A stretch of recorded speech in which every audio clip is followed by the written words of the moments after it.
Hi everyone, this is Gina Herrera again. I'm going to be lecturing today to you the antepartum or prenatal testing lecture. I will be presenting this via video for you because of the holiday, the way it fell with the semester. So not just the online class, but the in-person class will also, this will be your lecture online for this particular content. All right, so let's get started.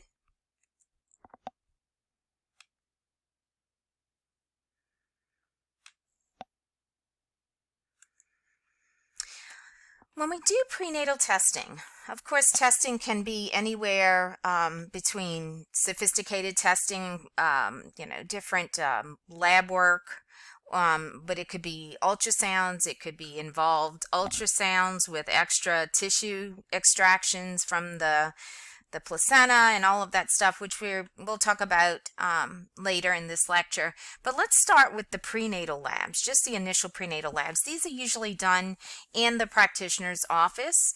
Most of the time after you test positive and you're not sure if you're pregnant for sure, you make that appointment. They do a more invasive testing. They can check again, they can do a urine pregnancy test as well, and then they'll do a panel of prenatal labs. So CBC is just a regular CBC, they looking at mainly the red blood cell count, the H&H, if there's any infection, but they want to get a baseline just to see where mom is, if she's anemic.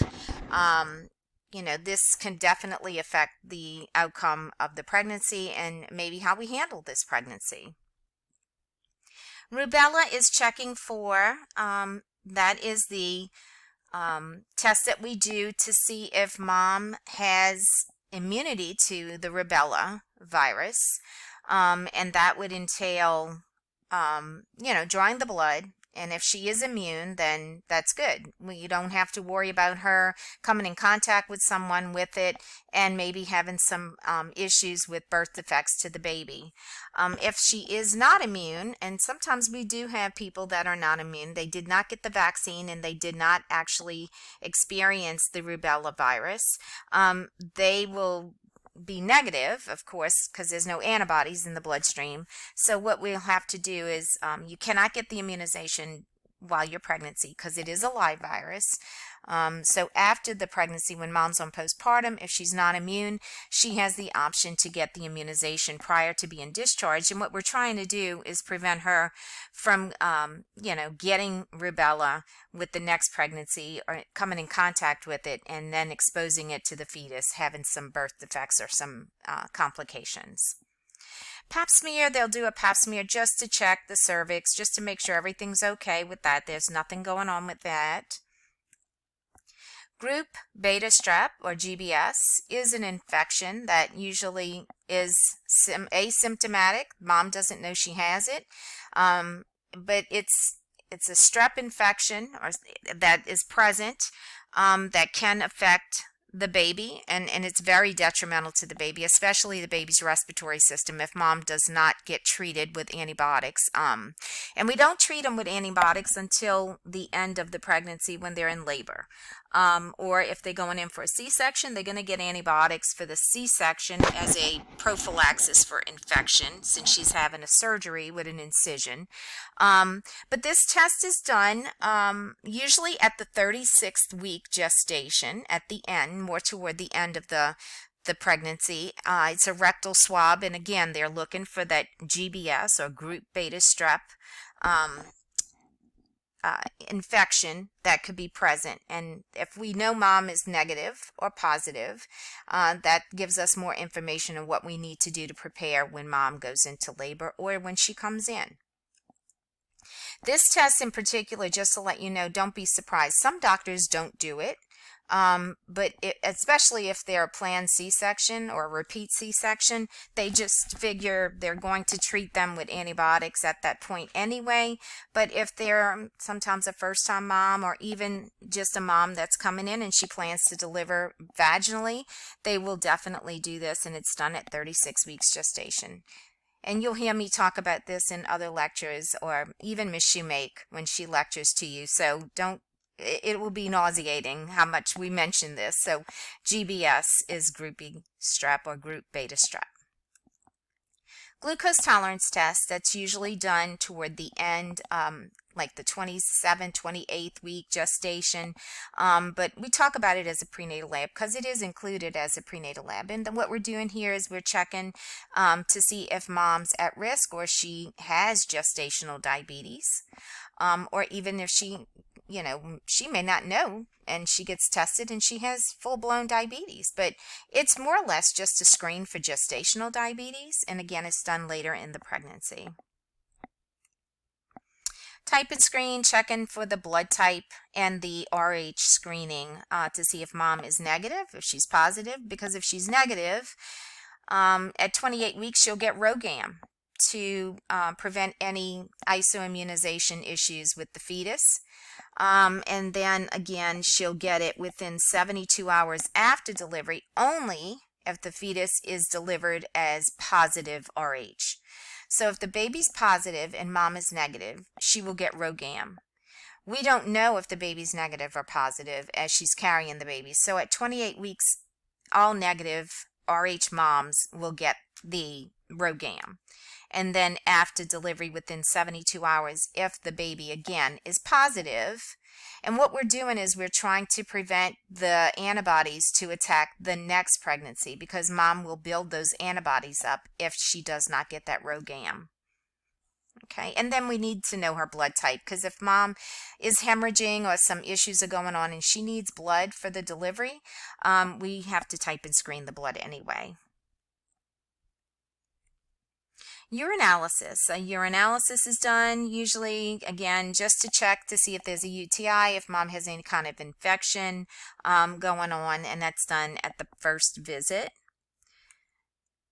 Gonococcal or chlamydia, GC or chlamydia cultures are done on mom, where they do a vaginal culture, taking any kind of discharge that they can put on a slide. They send it off and they test it. They put it on a slide in the lab, and they look to see if it's growing any of these microorganisms. These can be detrimental to the fetus. So we want to make sure that we can get this mom treated early in the pregnancy so that she does not encounter any kind of extra complications. But don't be surprised they don't do this again at the end, just to make sure mom doesn't come in contact with it. Sometimes if they're getting it from the partner and the partner doesn't get treated, but mom gets treated, it will show its ugly face again, probably because until that partner is treated, mom will get exposure and she may contact it again. And we just want to make sure that mom does not have any issues, especially right before that delivery period at the end. And then HIV, we'll test HIV at the beginning of the pregnancy. When again, that is done at the first prenatal visit, but don't be surprised again that we don't check HIV status prior to delivery. There are some other things I didn't have on here, and that's the hepatitis screening. Usually we check Hep B. So just note that in your notes, that hepatitis B, we also do testing for that. And that's another test that we look for to do at the very end as well, to make sure mom is not positive, or that she has that high risk issue if she comes in contact with hepatitis, because again, that can be detrimental. So go ahead and add hepatitis B to these prenatal labs. Okay, so part of prenatal assessment is assessing the fetal well-being of the baby. And how well is this fetus behaving, or how well is this fetus? There are two major goals with antenatal testing. The first one being identifying the fetus at risk, and it's caused by acute or chronic interruption of oxygenation, so permanent injury or death may be prevented. So we want to identify what fetuses are at risk. And again, this would also be affected by mom's condition, because whatever's going on with the mom, it goes to the baby. So if mom has a issue with oxygenation, chances are she's not going to get that baby the perfusion it needs through the placenta and the umbilical cord. But we want to identify them at risk to make sure that we don't have any interruption of oxygenation, and we don't want any permanent injury or death to be occurring with this fetus. The second one is identifying appropriately oxygenated fetuses, and that would be so that unnecessary intervention can be avoided. So we want to see if there are any issues with oxygenation to the fetus. So we want to identify by testing with certain tests to see if this fetus is getting properly oxygenated. This comes as an issue, especially when mom's in labor, because if they already have an issues with oxygenation, the labor process in itself is very stressful on the fetus, on the baby. So sometimes when they're in labor, they don't do so well if they're having perfusion issues or oxygenation issues. So we definitely want to identify this to make sure that this baby can undergo, or mom can actually undergo, labor to get this delivery done. Please refer to table 33.1. There is a diagram with a summary of selected antenatal surveillance screenings that can be found on page 2247. And just so you know, monitoring usually begins by the 32nd to 34th week gestation and will continue till birth. And when I say monitoring, I'm talking about fetal monitoring to make sure that the baby's doing okay. So if the baby's not looking so great on the monitor, then we may have to take this baby early, or we may have to do something with this mom. So 32 to 34 weeks, they come in as outpatient, they get on a fetal monitor, and we check that baby on the strip to make sure it's not having any distress. Okay, more assessment of fetal well-being entails we talking about pregnancies at risk, which would include prolonged pregnancies past 42 weeks. So just so you'll know, once that 40 weeks hits, that's kind of toward the last part of the pregnancy. We realize that this placenta starts to break down. It's like everything else, it ages, and after 40 weeks, especially past 42 weeks, because you might have somebody that may go past their due date. Sometimes the doctors will let them go 41, no more than 42 weeks. But if you go past 42 weeks, you're looking for an issue, because what happens is that placenta is aged and it may not be providing the perfusion, that oxygenated blood to that fetus like it should.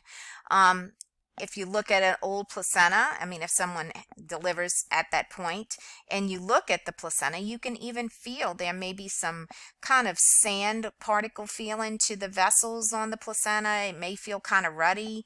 And what is happening is that as the placenta ages, the vessels start to calcify.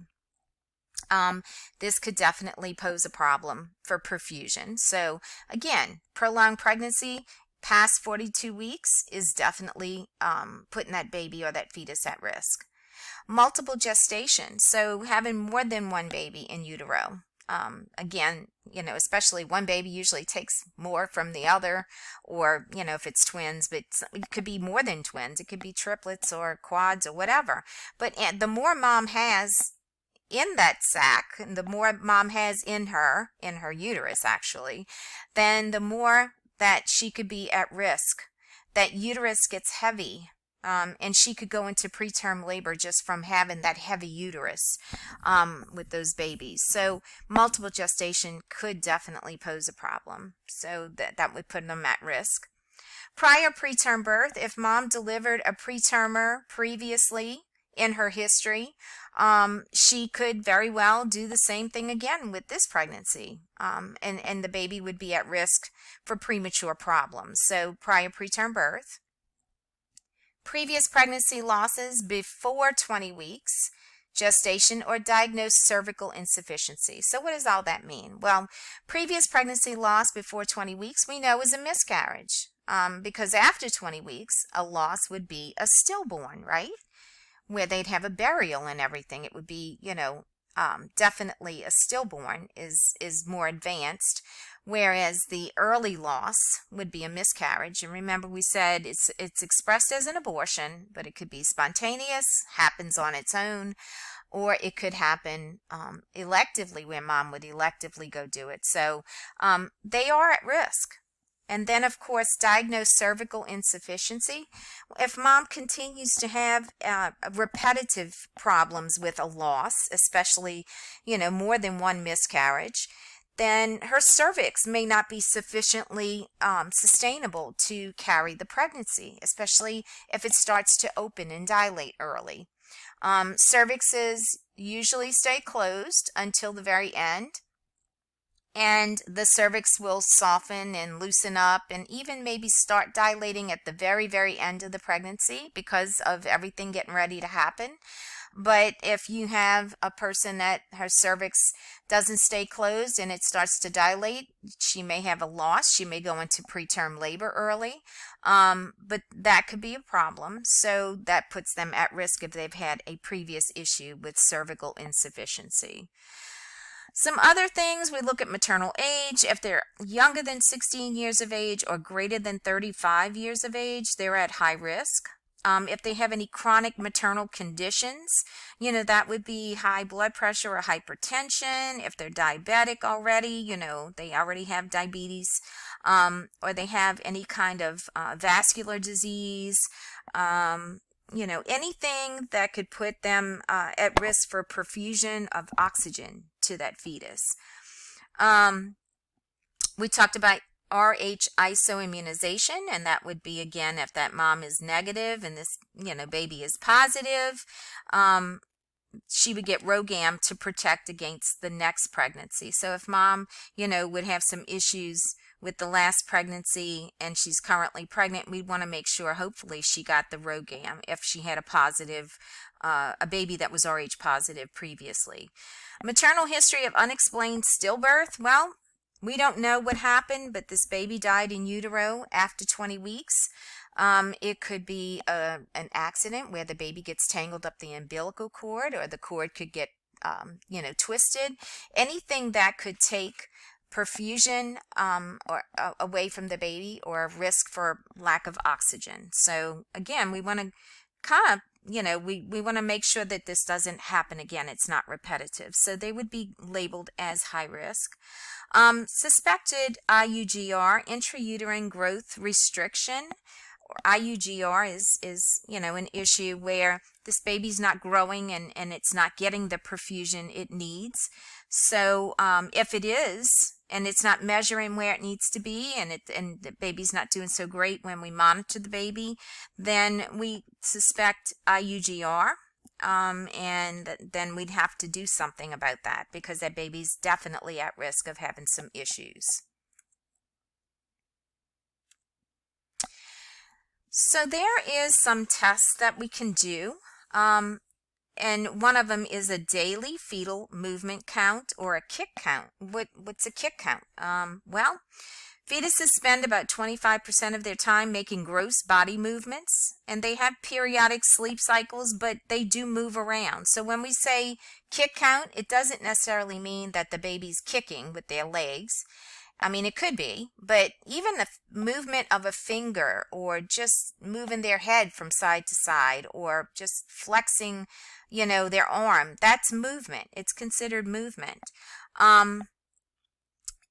So it's non-invasive, it's inexpensive, it doesn't interfere with any daily routine. Mom could do it from home. It is part of the biophysical assessment, which we're going to talk about in a little bit, the biophysical profile. And it's usually used, or, they can do this in pregnancies complicated with conditions that can affect oxygenation to the fetus. So what they'll do is 1 time a day for 60 minutes, or until 10 movements are counted. And I mean, you can't see the baby moving its fingers and stuff. So it's when a baby's moves. When a baby moves, that's counted as movement. 2 to 3 times a day for 2 hours it could do. You could do, or until 10 movements are counted.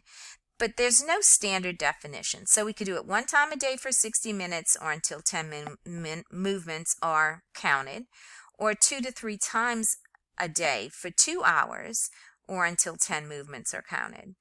But what we're looking at, if there's fewer than 10 movements in a 2-3 hour period, in 2-3 hour periods, that would be less than usual. So then we'd be a little bit more concerned, and we may have to do some extra tests. So a count of less than 3 in an hour needs further evaluation, which we do an NST or a non-stress test, a contraction stress test or a CST, and or a ultrasound, just to see if maybe this baby is moving and we're just not picking it up. Note that movements are not typically present during the sleep cycles, which last approximately 20 minutes, and they'll have decrease if or if the patient is on antidepressants, if they're consuming alcohol, if they smoke, or they're taking some type of narcotics, even methadone, because we'll have our patients that have heroin issues. They're heroin addicts, and they may, again, keep them on methadone through the pregnancy. So just be prepared. That in itself could interfere with the movement. It doesn't necessarily mean that the baby has something wrong, but if mom is already experiencing if baby's in a sleep cycle, you're not going to get as much movement. And anything that slows mom down, antidepressants, alcohol, narcotics, those are things that are going to slow down the baby's movement as well. Smoking, why is smoking a risk factor? Well, when mom smokes, it causes vasoconstriction of the vessels throughout her body. So with vasoconstriction, do you think that fetus is getting that oxygenation that's needed? Of course it's not. So that is something that, we would definitely, you kind of want to see if mom could give up smoking, or she could, just, if she can't give it up forever, just at least during the pregnancy, because again, it's going to directly affect the oxygenation to the fetus. Movement does not increase at the end or nearing term, because again, that baby gets really, really big. So there's not a whole lot of movement that can go on. It's not bouncing around in that uterus when it's like small. But as the baby's, you'd say in term, you have an 8-9 pound baby or even a 7 pound baby in there, there's not a whole lot of movement because they can't be flipping and doing all that stuff they usually try to do. But fetal movement provides reassurance of fetal well-being. So when we know that there is fetal movement, that is reassuring to the practitioner, knowing that this baby is, having adequate oxygenation.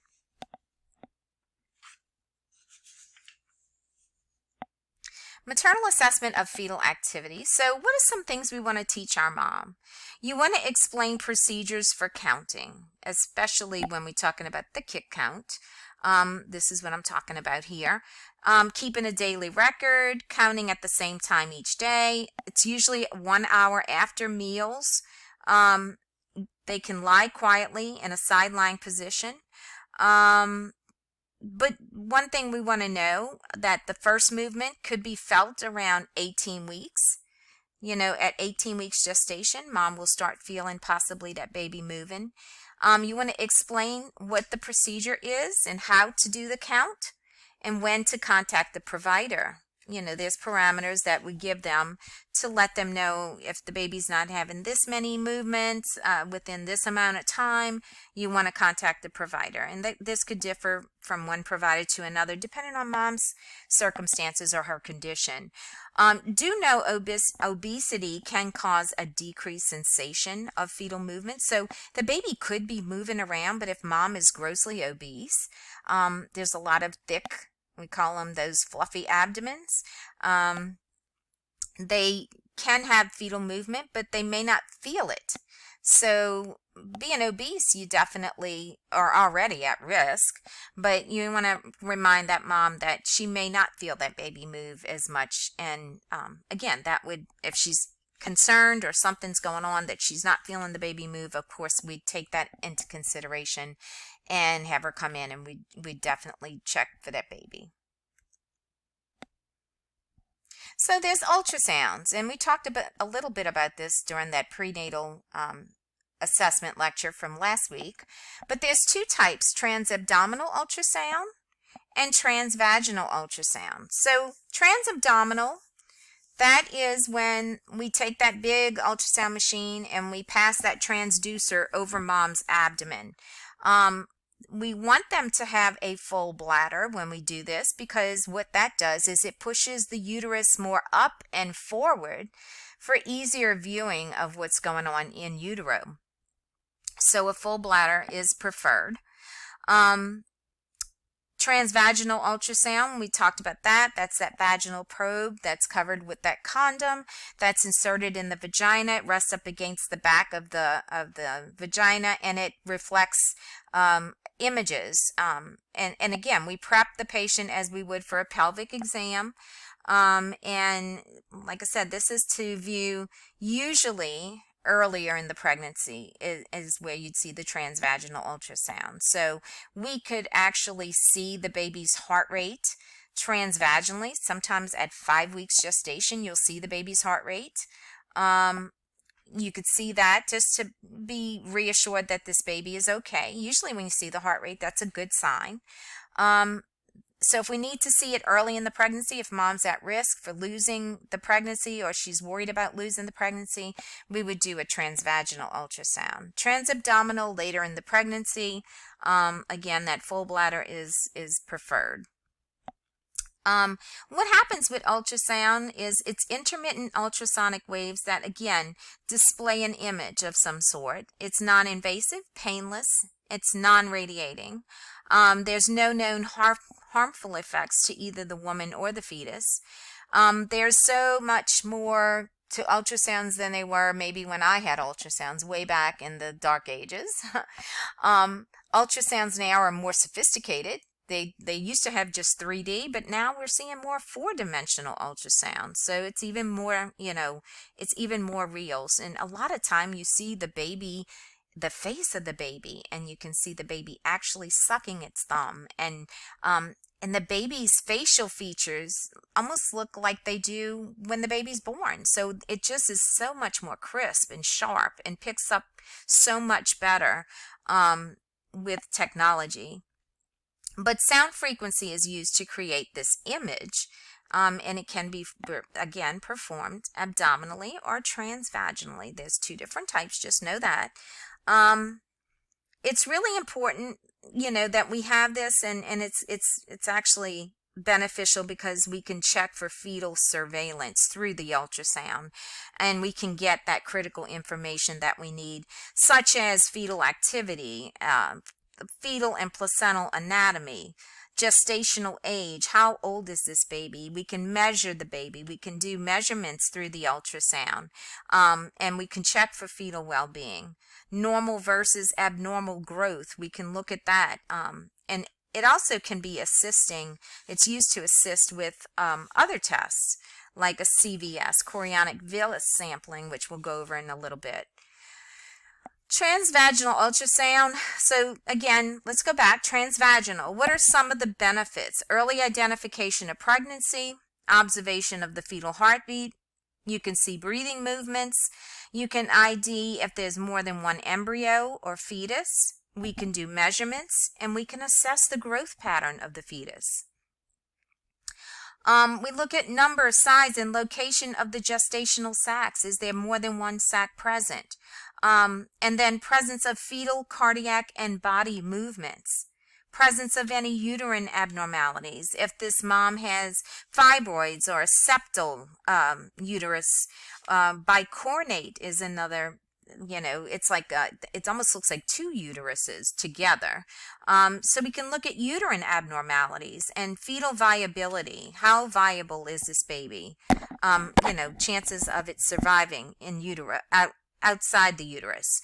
We can check for fetal position, check for gestational age, growth patterns, fetal abnormalities, AFI, which is amniotic fluid index, which is part of the biophysical profile, which we're going to go over in a little bit. That's another test. Where's this placenta located and what's the condition of it? We can check to see the perfusion in the placenta and the cervical length. And I did say that this is for transvaginal, but this is really for both types of ultrasounds. I don't know why it was just transvaginal.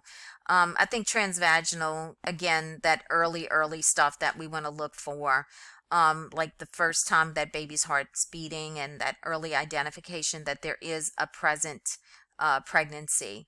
But, indications for use actually could be for either one of the types of ultrasounds. But just know it's really important with that transabdominal. It's beneficial to have mom to have that full bladder. Transabdominal also is more or less done, like I said, later in the pregnancy, like after that first trimester. So after 13 weeks, you'll start to do the more transabdominal.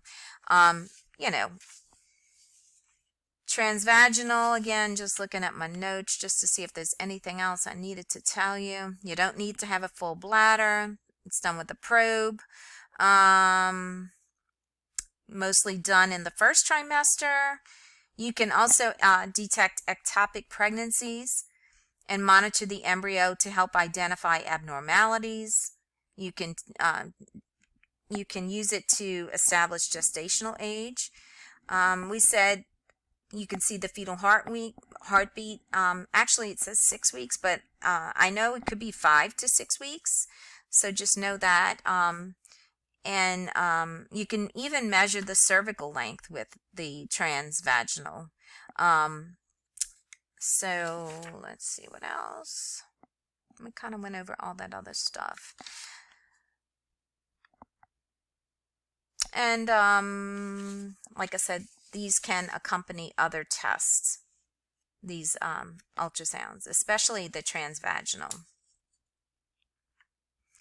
Biophysical profile, or BPP.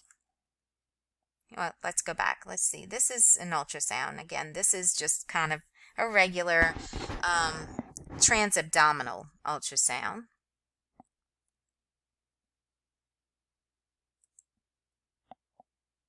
You can see they pass the transducer over the abdomen, and you can see there's non-harmful sound waves that produce this image that you can see.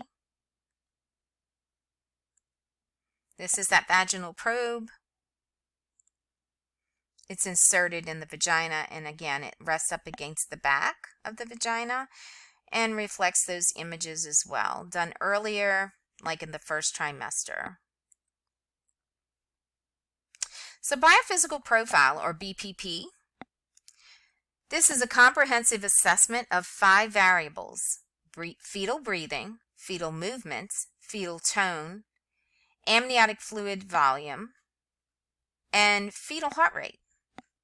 So these categories here, we look at each one, and it's scored 2 for normal, 0 for abnormal. It's non-invasive, and it's the assessment of the fetus. It's based on an acute and chronic marker of fetal disease. It includes, again, like I said, the AFI, amniotic fluid index, and that would be that amniotic fluid volume, breathing, movement, tone, and then the fetal heart rate would be the last component, and that would be done with a non-stress test, or an NST. Okay, this reflects the current CNS status of the fetus, and then especially like that AFI demonstrates the adequacy of the placenta and the fetus to sustain the pregnancy. Remember, we want to have fluid around that baby to keep that baby's umbilical cord floating and keep that baby moving in utero. So we want to know how much fluid is in there and what's going on with that. So what is some criteria for the BPP or biophysical profile? Fetal breathing movements, and I'm not going to go into these like in depth here, but you need to know that what's normal, a score of a 2, greater than or equal to 1 episode of rhythmic breathing lasting greater than 30 seconds within 30 minutes. Abnormal would be a score of a 0. Absence of less than or equal to 30-second breathing episode in 30 minutes. So these are just different, the components like the fetal breathing movements, fetal body movements. So again, what's normal and what's abnormal. So the trunk movement is what you're looking at, that, and the limbs considered movement. Again, we're looking at it in 30 minutes, and then you're looking for how many episodes are present. Muscle tone, same thing. What's normal, what's abnormal? Remember, score of a 2, a score of a 0. And there's the parameters there for that.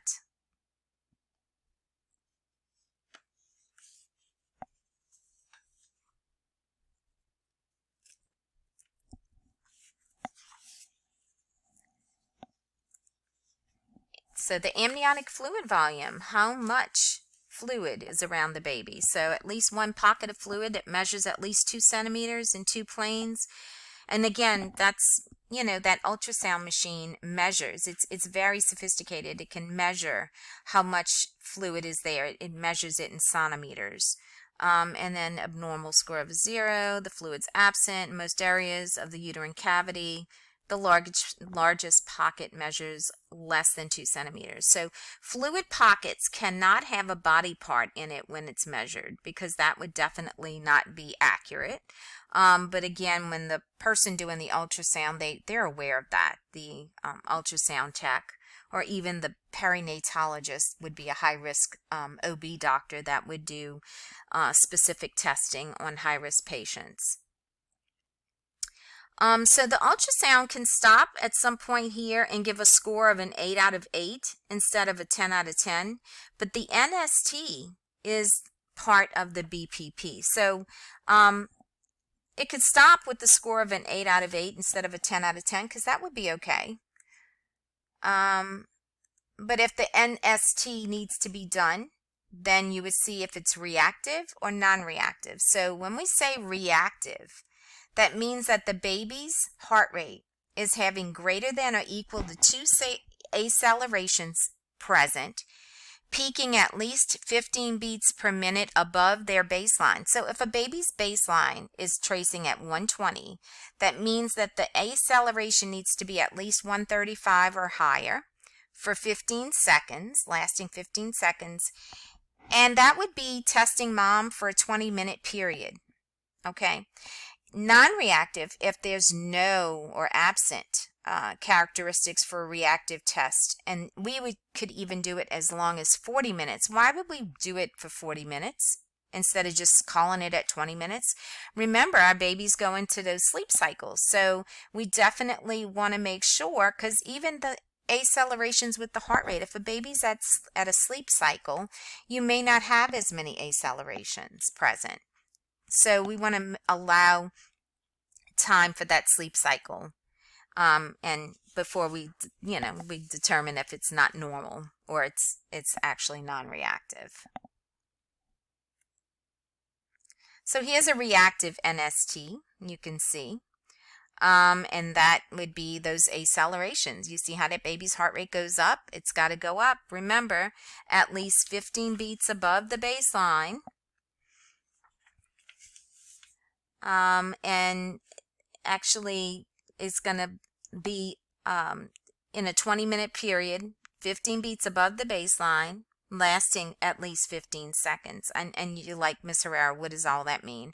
So each little baby square is 10 seconds, and if it lasts at least maybe 1.5 or 2 of those, then we're good. It's lasting 15 seconds. We're going to get more into fetal monitoring with the next maybe a couple lectures from now.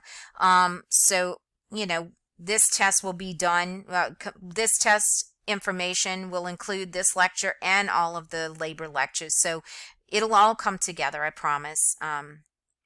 And I'm really good with that, trying to give y'all as much as I can to help you with these strips, because it's kind of different.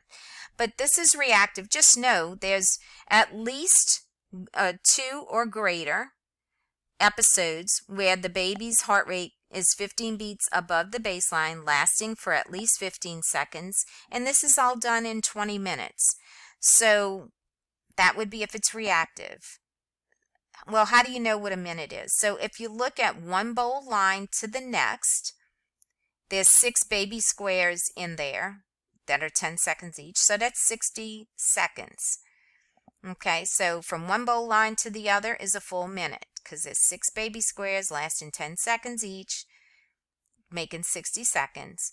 So you would do 20 minutes. So this right here, this strip here that I'm showing you is only, looks like 5 minutes of a strip. So it would be 4 times as long as this. That's how long we got to, see if this baby's reactive or not.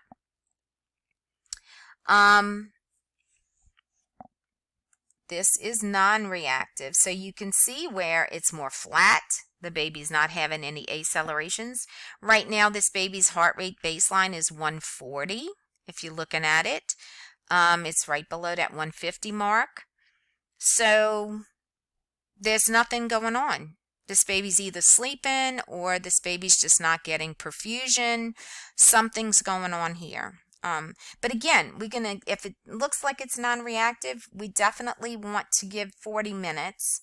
So after 20 minutes, we may want to keep them on another 20 minutes just to see. If the baby is truly in a sleep cycle, that baby will wake up, and sometimes that happens. This could go on for the first maybe 15 minutes, and then all of a sudden this baby wakes up and it's all over the place. So that is non-reactive. That is something that is not that's something we don't want to see. Okay. So just know that the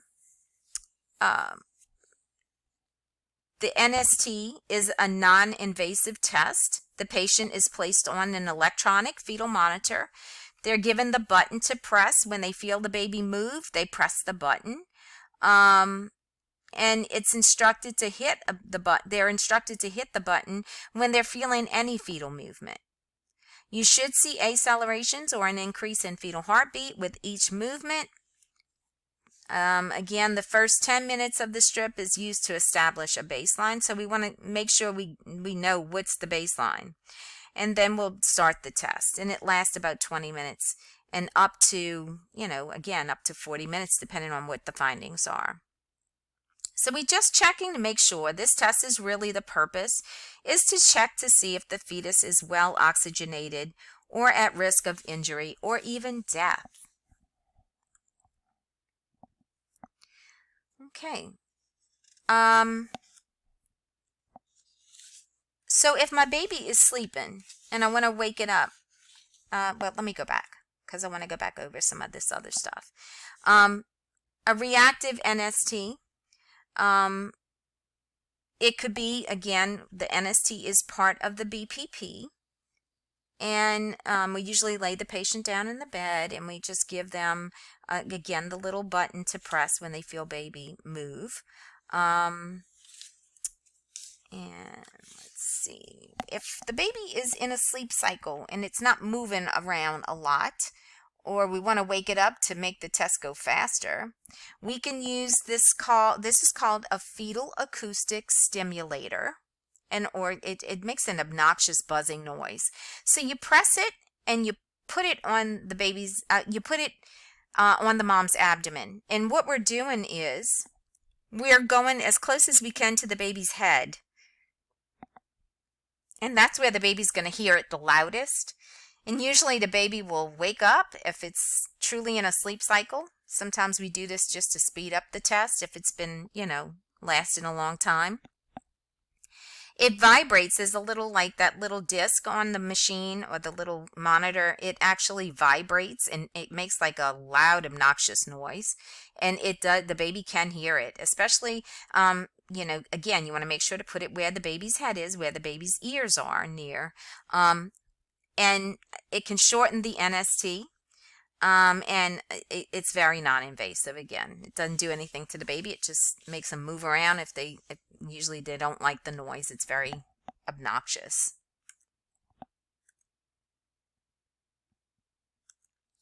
So what is a contraction stress test, or a CST? We're evaluating the function of the placenta. Okay. It's a critical component of the contraction stress test, looking at that placenta. And electronic fetal monitor is utilized. And the CST's classification could be negative, positive, equivocal, or unsatisfactory. So those are the different results. So we use this as a means of evaluating the oxygen and carbon dioxide exchange of the placenta. It's an indicator if the fetus is at risk for intrauterine asphyxia by observing the response of the fetal heart rate to the stress of the uterine contractions. So what we're doing is we want to see, if we can make contractions occur. We can do this by, running a oxytocin drip on mom, or we can actually make it happen if mom stimulates the nipples. It causes her natural oxytocin to be released in the bloodstream, causing her uterus to contract. So what we're doing is, when this is going on, we want to see with contractions if this baby's heart rate is sustaining or reflecting adequate oxygenation from the placenta. Okay? So we determine if this placenta is sufficient or if it's non-sufficient. We can give, again, small doses of oxytocin in the IV to cause contractions, or we can do that nipple stimulation. It's not used if other tests are available, but, if we need to use it to see if this baby can withstand a trial of labor, we will use it. So, again, let's look and see. This is a normal, which is, now understand this, I know it's confusing, but the desired is negative for this test. So a normal CST would be negative. That is the desired result. So you can see with all of the contractions on the bottom, those little mountains, that's what contractions look like. Okay, this baby looks like it's doing okay, right? Okay, so this baby's not having any dips in the heart rate. It looks like it's tolerating this pretty good. This is negative, so negative is reassuring, and it is the desired result. There are no late or significant variable decelerations. So when we say late decelerations, that's when the heart rate drops after the peak of the contraction. Variables occur, they look like the letter V in the heart rate pattern, or a letter U, and they can occur at any time. And usually late decelerations are related to uteroplacental insufficiency. So the uterus and the placenta are not on the same page with the perfusion. So the baby's having late decelerations. And I just know, again, this lecture covers this now, but actually you're going to learn more about decelerations and the types of decels and what they're related to in the upcoming lectures. So you'll see this again. So when you go back and watch this video, maybe before tests, then after you've had the fetal monitoring lecture, it will all come together a little bit easier. But just know that the variable decels, or the V-shaped ones, is cord compression. So if the baby just rolls on top its umbilical cord and cuts off its oxygenation, it will reflect in the fetal heart rate strip. So negative is the reassuring one. So you can see negative, we have these contractions and we don't see any decels in the fetal heart rate. Positive and if you look at that second box to the left, is non-reassuring. It is not the desired result. Here you'll see late deceleration. So you can see after the peak of the mountain, the contraction, there's a dip in the heart rate. Okay. And this here, late decelerations follow 50% or more of the contractions on the strip, even if fewer than 3 contractions occur in 10 minutes. So, you know, again, the positive CST is the undesired or non-reassuring result. And then equivocal or suspicious is that upper right-hand strip where you see one with the 3 contractions there. And that's intermittent, late, or significant variable decels are seen. They're not as many, but they're there. Okay, that would be suspicious. And then equivocal is not on there, but that would be where the fetal heart rate decelerations occur in the presence of excessive contractions, so more frequently than 2 minutes or lasting longer than 90 seconds. So just know, I mean, I'm not going to go over the equivocal, but the hyperstimulation. But that's just saying, okay, remember, when you see contractions, you need to have at least 60 seconds in between for this baby to sustain oxygenation adequately. It would be like me dunking your head underwater and holding it down for the length of the contraction. And then you come up and I don't give you at least a minute to recuperate before I do it again. So of course the baby's going to poop out, you know. So that would be like hyperstimulation is where there's numerous contractions and there's not an adequate amount of space in between. Unsatisfactory, where there's fewer than 3 contractions with 10 minutes or a tracing that cannot be interpreted. So you can see where the unsatisfactory strip, there's breaks in the heart rate where the baby's either moving and it's not staying on the monitor. Even with contractions, the baby's not showing any type of acceleration. So, you know, that would be unsatisfactory.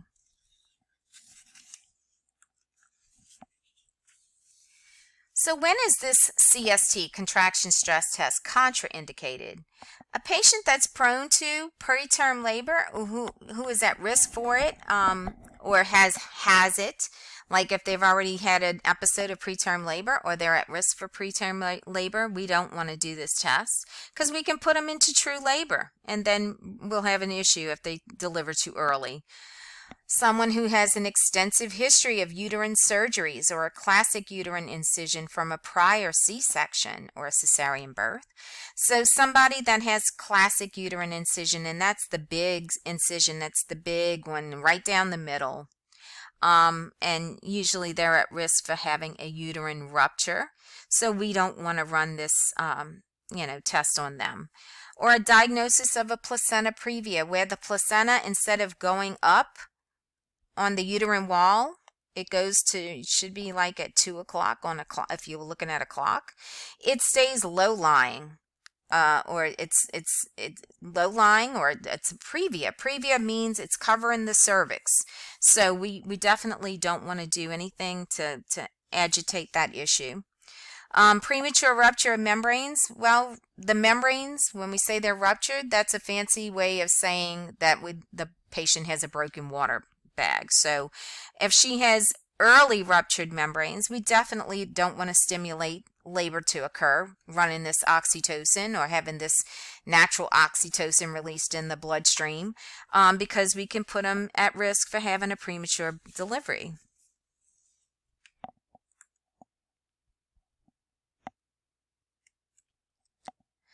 Another test, an amniocentesis or amniotic fluid analysis. Okay, so what is this all about? Obtaining amniotic fluid by inserting a needle transabdominally into the uterus with the guidance of the ultrasound. So you can see where the transabdominal ultrasound helps, because we're looking for a nice pocket of fluid around the baby to go in and withdraw that fluid. And we can do this after the week 14, because the uterus is further up in the abdominal cavity and you have hopefully enough amniotic fluid to use for the test. Indications for testing: prenatal diagnosis of genetic disorders, Diagnosis of congenital abnormalities, and this is usually like our neural tube defects or spina bifida with a high alpha fetoprotein, which is another type of test. To assess pulmonary maturity, we can use this amniotic fluid to check for lung maturity. So if a mom comes in active labor and we know we can't do anything to stop her and she's going to have this preemie, we could do this test just to get a quick, just to check to see the pulmonary function, to make sure that this baby's lungs could be adequate enough to do okay, or if we're going to need to have some high risk issues going on for ICU, maybe get that ventilator ready for this baby. So what are some complications with this test? And this is just, this is Down syndrome, spina bifida, fetal lung maturity to check to see if the baby's lungs are developed.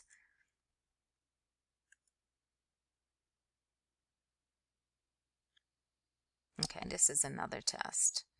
Let's go back. So what are some complications? So maternal complications, amniotic fluid leakage. We could have that happen. They could have some hemorrhaging. You know, if you puncture in that placenta and you're not getting where you need to be to get that adequate fluid and you puncture the placenta, you could have some hemorrhaging. Labor can occur. You can also have damage to the intestines or the bladder. You can get an infection. An amniotic fluid emboli could occur, or embolism, which could be, detrimental to the mom. It's also caused, it's the amniotic fluid embolism, another name for it is anaphylactoid syndrome. You can have an abruption of the placenta where it abrupts. It can come detached from the uterine wall. Or you can have fetal maternal hemorrhage with possible maternal Rh isoimmunization. So, a lot of risk factors that can occur with this. It's very risky. We don't just do it as a routine test. There has to be some kind of issues with mom, whether it's genetic history. Mom might have had some Down syndrome, spina bifida, or, issues in her family that we would have to possibly do this. The fetal risk factors would be hemorrhage, infection, direct injury from the needle if we just don't get to the pocket, but we could also hit the fetus itself, preterm delivery, and of course baby could die, depending on how this test is going. So definitely want to remember how important it is to use, the use of that ultrasound as a guide is definitely, important. So pre-diagnosis of genetic disorders and congenital abnormalities such as, again, that spina bifida, all of that is the benefit of this test, just to rule that stuff out on this high-risk mom. Okay. The next type of test is a chorionic villus sample, or a transabdominal procedure that uses, it's used for this, where we're going in and we're not just taking fluid, but they're extracting actual tissue. So a small sample of the chorionic villi from the placenta is extracted. Usually this is performed between 10 to 12 weeks gestation. It's used also for genetic, metabolic, and DNA studies. This particular test, unlike the other one, cannot detect neural tube defects. This is a whole nother different type of test. Embryonic membranes begin to form at the time of implantation, and they protect and support the embryo. The outermost membrane is the chorion, and it becomes the fetal portion of the placenta. Okay. These chorionic villi can be sampled for early genetic testing of the embryo. So they do genetic testing, but it's not to detect neural tube defects. This is chorionic villus sampling. We do use an ultrasound, again, to get where we need to be to extract that tissue in that placenta.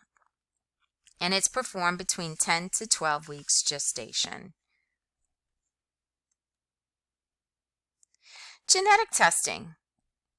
Okay, so it's usually there's different things that go on. So 11 to 14 weeks gestation, we do a multiple marker screen where we do an ultrasound of the nuchal translucency. We're looking at the cord and the around the baby, and we use biochemical markers, beta human chorionic gonadotropin, and pregnancy associated placental protein. Again, I'm not going to make you really get into this stuff deep as far as the proteins and stuff, but just know a multiple marker screen can be done between 11 to 14 weeks.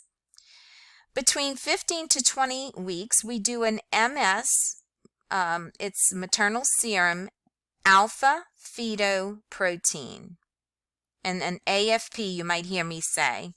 Now this test in particular will screen for neural tube defects and other chromosomal abnormalities. Again, this is done between 15 to 20 weeks. Not everybody has this test unless there's high risk factors involved. Some people are like, hey, I want to be prepared. Even if I don't have genetic issues, if my insurance company will pay for it, I'd like to know, just to be on the safe side as far as what my baby can end up with. If they're high risk, older or younger in age, like we talked about those high risk factors, they would definitely consider doing this just to see if this baby is going to be okay. All right. 18 to 24 weeks, they'll do an ultrasound just to look at fetal anatomy. Again, they used to do routine ultrasounds on everybody. Now you're lucky if you get one. Insurance companies don't want to pay for them unless they're absolutely necessary. But between 18 to 24 weeks is where you'll see a lot more with that transabdominal ultrasound. You can see, the fetal anatomy and all that stuff. 24 to 28 weeks gestation, we can do glucose screening with GTT, glucose tolerance test for gestational diabetes. They'll sometimes look at the baby just to see if the baby's getting perfusion if mom does have diabetes. So 24 to 28 weeks, they can I'm sorry, I'm not talking about ultrasound. I'm talking about blood work here. 24 to 28 weeks, they're doing a screening. And like I said, that's when we're doing the RH type and screen, just to make sure if they get the RH type and screen and we know mama is negative, we don't know if baby's positive or negative, but that baby will get that RhoGAM just because we don't know. And we don't want to have that isoimmunization issue going on. So they get that RhoGAM, which is immune globulin. Glucose screening, GTT for GDM. Again, that's done like 28 weeks gestation. So 35 to 37 weeks gestation, they'll do an H&H check for anemia and risk for hemorrhage, and that's when they'll do that GBS or Group B beta strep culture. Like I said, it's done at 36 weeks gestation, so it's between that 35th and 37th week. So there's different weeks gestation that different things are done, but you can see that. So genetic research testing, it provides the tools to determine the hereditary component of many diseases. It improves our ability to predict susceptibility, onset, progression, and response to treatment. So what does all that mean? So genetic testing provides tools that are needed to determine the hereditary component of many diseases and improve our ability to predict the susceptibility to disease, onset, and progression, and even response to meds. Genetics is currently a contributing factor in all human illnesses. In OB, genetics issues occur prenatally, antenatally, and postpartum. So factors influencing the decision to undergo genetic testing, well, what is the financial issues? What's involved there? Is there enough money? Again, a lot of insurance companies do not provide coverage to do the genetic testing. That's out of pocket on the patient, and it can be very costly. And those cost ramifications can become, of a concern. There are excellent websites available to the public about genetic research and testing that could determine whether they want to do it or not. Again, this is something that's optional for the patient. Unless there's something seriously going on that the doctors are definitely, concerned. But even so, then, genetic research is very expensive, and sometimes it is not covered, and it's definitely a financial strain on the family.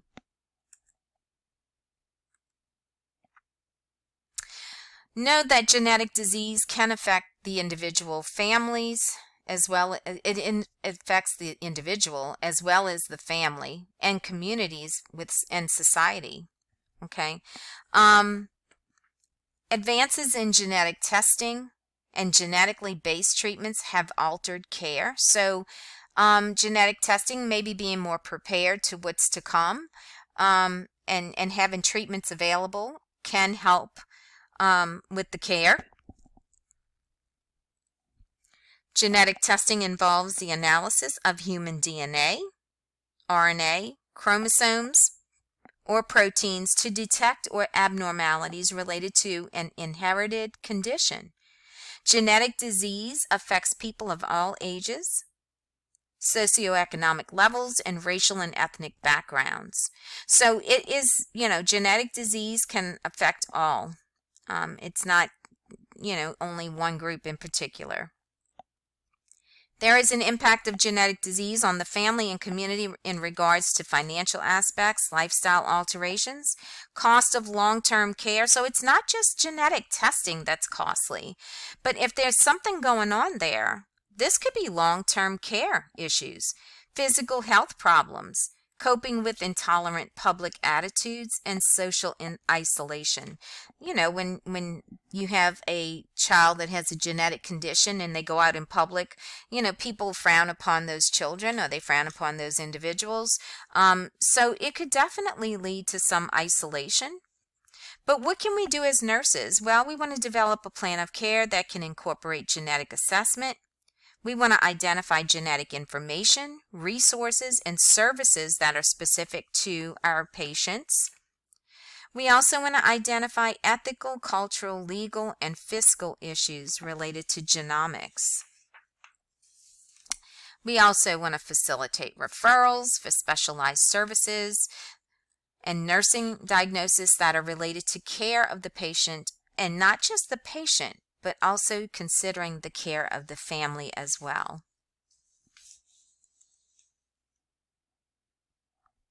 The relevance of genetic research in nursing.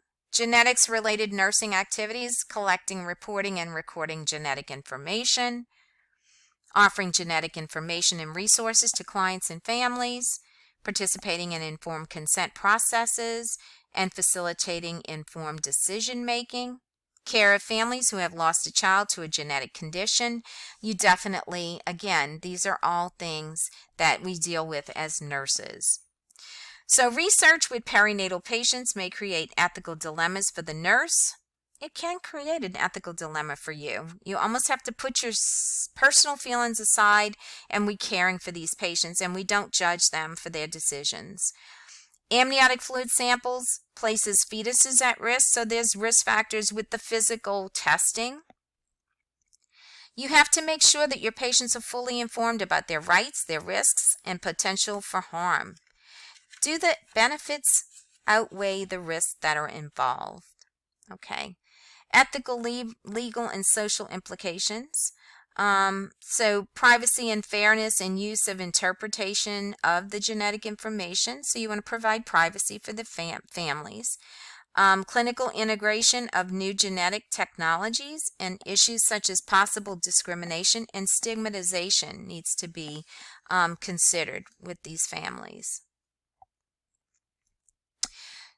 Genetic key points.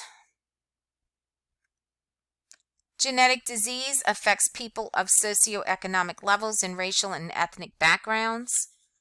genetic disorders span every clinical specialty. It can be expensive, like we said, and decisions can be based on results.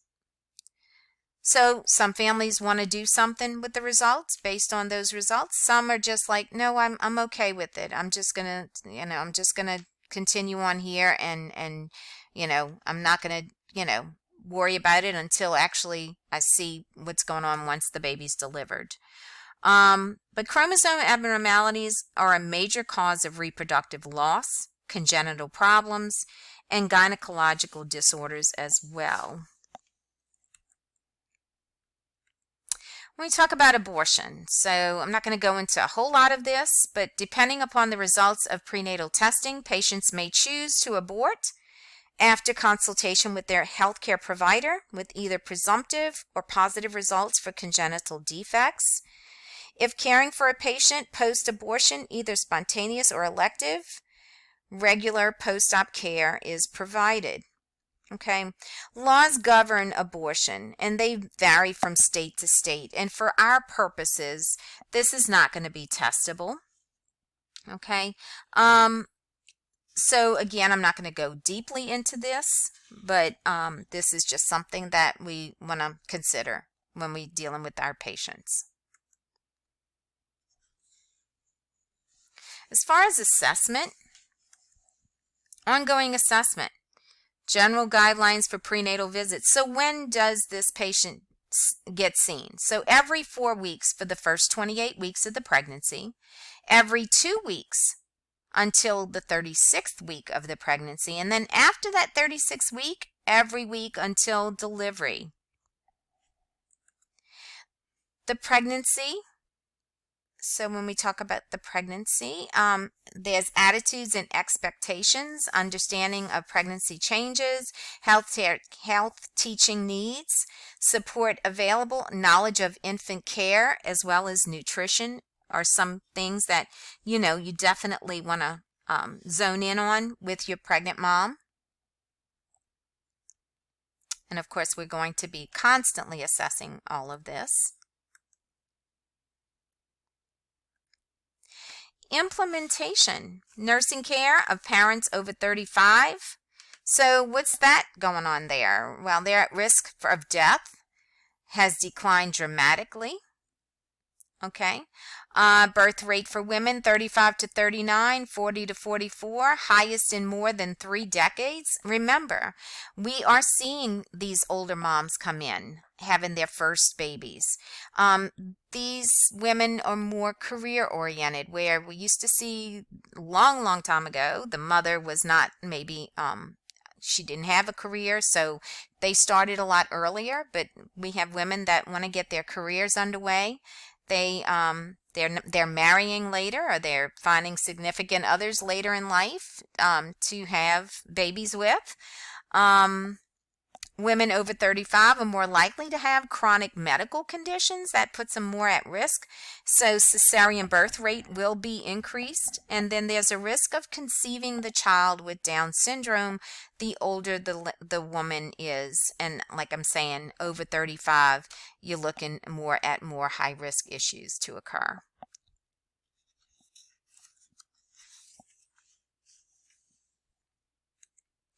So as nurses, we want to identify concerns and promote strengths. The nurse needs to discuss risks, identify concerns, promote strengths, explain all planned testing procedures, including any special pre-testing directions, and obtain informed consents. You want to answer all the client questions, including those regarding why the tests are needed, what the test entails, when the results will be available, and the significance of the result. Protect those patients' privacy, protect the patient's privacy during testing. You want to support the patient in whatever decision she and her family make. So again, put those personal feelings on the back burner. You're going to go with whatever your patient is in decision with her family. We need to respect that.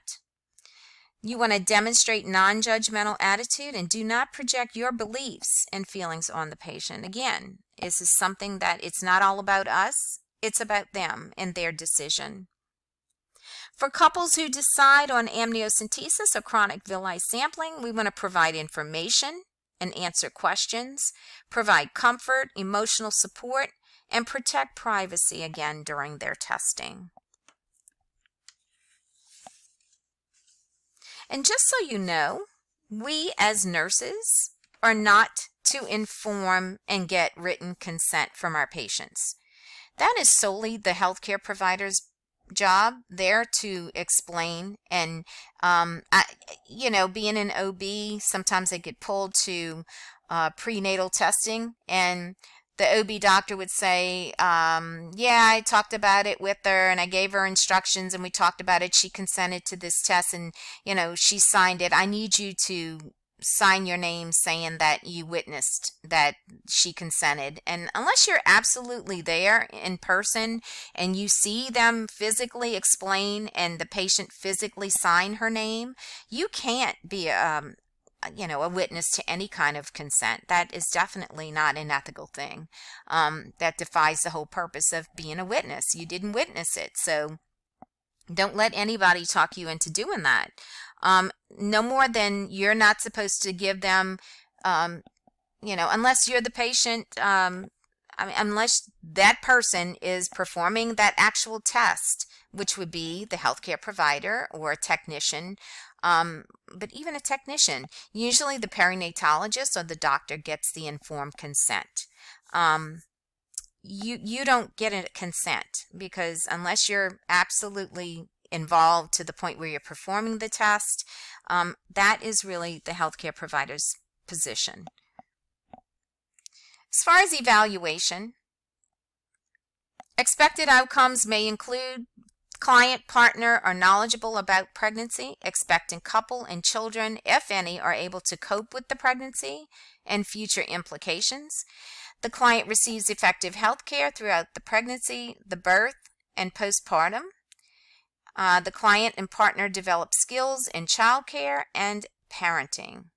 So these are all, things that we would evaluate when we're looking at expected outcomes of our patients and what they're going through with prenatal testing. Okay. So that is the end of this lecture.